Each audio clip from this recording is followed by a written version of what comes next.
Guys, we're gonna do some double thick Berkshire pork chops on my Blackstone using that new Sear N Sizzle coming This is up. Cooking with CJ, the show about cooking, drinking, barbecue, and all the other stuff that goes along with it. I am not a chef, I am not a bartender, I am not a pit master, but I play all three on TV. I'm gonna show you how to make quick, easy, tasty recipes and have a little bit of fun along the way.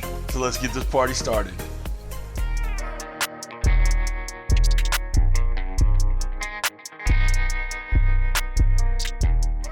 What's up, everybody? Welcome to Cooking with CJ. I'm CJ, and if you're a returning subscriber, part of CJ's crew, you know I love you. And if you're new to the channel, make sure you hit that red subscribe button, that bell next to it, so you get alerts on all what we're doing. And of course, we are cooking outside today. We're using the Blackstone, and this is a Sunday, so the neighbors are out. Someone's doing some hammering out there. Cars are driving by. We're gonna get through it together. Just a little outdoor noise, no big deal. All right, so today I got some beautiful double thick Berkshire pork chops. We're just gonna season them up with little Heath Riles, garlic jalapeno seasoning. It's not too spicy, it's just got a little kick to it, no big deal. This one's gonna be easy. I mean, we're just, grilling some pork chops. I mean, we're not doing anything crazy here, no fancy recipe.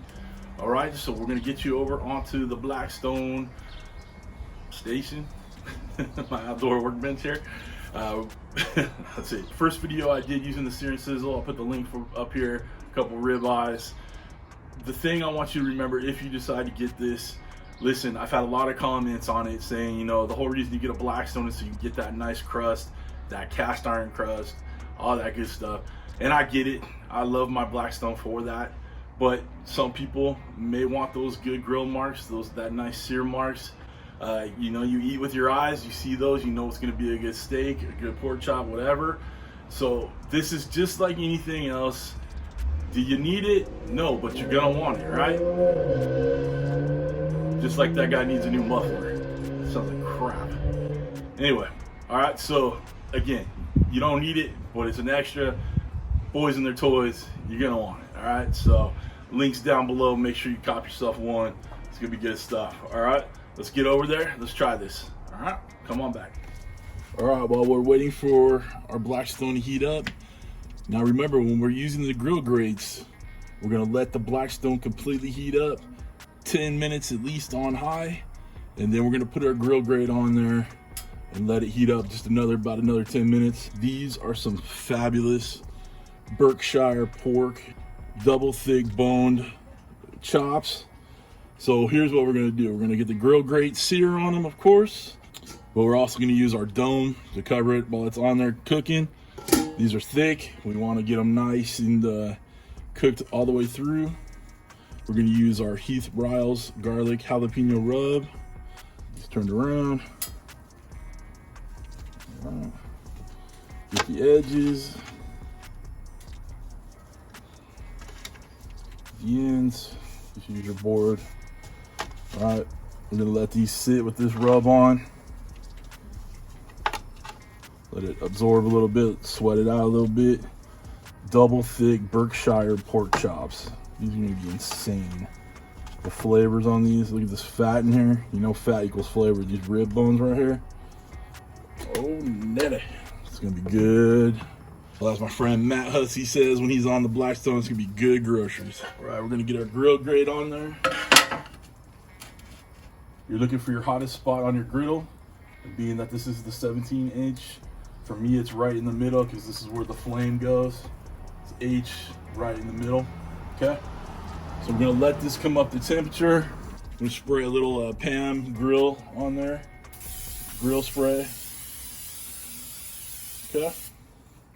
I'm gonna let this come up probably a minute or two. It'll get hot fast. But then we'll get these pork chops on. Okay, we should be good to go. Let's get our pork chops on there. All right, hear that good sizzle, that sear. Okay. Get this one just a tad bit closer. What I didn't do with the steaks, I didn't add any pressure on there. We're gonna use our grill press on there so we get even distribution of the heat and the grill marks. We'll let it go about a minute and a half. We'll go from 2 o'clock to 10 o'clock. And we'll do the same thing again. Okay, a minute's up. Probably more like a minute and a half. Let's get these turned. It's 10 o'clock. Ah, fumble.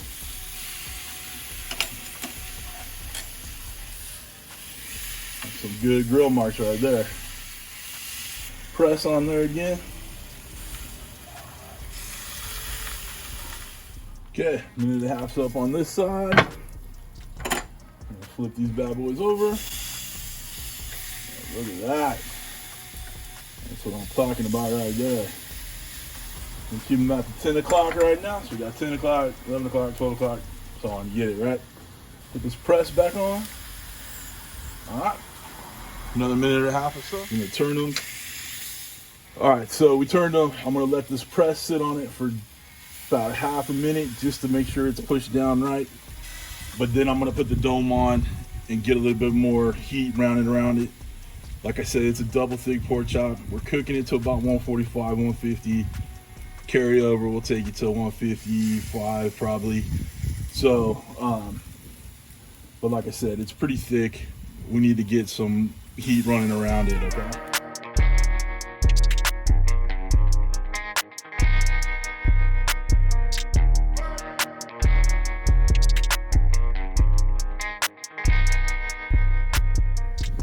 Okay, minute's up. We'll take this off. Let's get our dome on. It's not a tight seal. I'm not so worried about that, but we are gonna get some convection heat running through there, especially the wind's blowing pretty good. It's gonna blow it around in there and we should be good to go. Actually, we're gonna pull this over to the side here, lean these up, and just cook, start searing off some of that fat cap. All right, guys, these are tipping out pretty good. I'm gonna take that lid off. Get one right about here. 144, yep. 140, 141. All right, these are good. We're gonna turn this heat off. Gonna take them off, put them on the cutting board, take the thumbnail, and we'll come back and slice into it. Got these wonderful pork chops, just resting, chilling, waiting for a bite. Looks like we're looking pretty good in there. All right. Let's see how we did. Are they juicy? Are they juicy? Looking pretty juicy to me. Of course, I cut that side on where the resting side is. But nice and juicy. Looking good. Cooked perfectly. That rub is outstanding.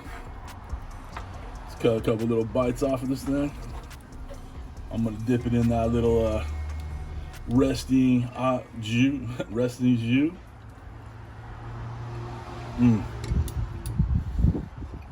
Man, that's good stuff. I'm gonna try a little bite back here. Get a little of that pork fat in there, or that fat cap. You know that's gonna be good right there. Oh yeah.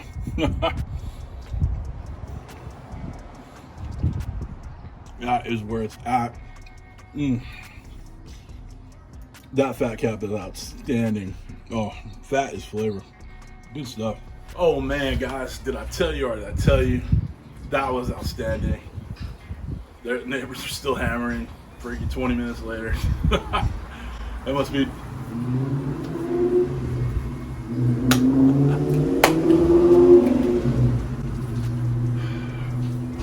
Sometimes I hate Southern California.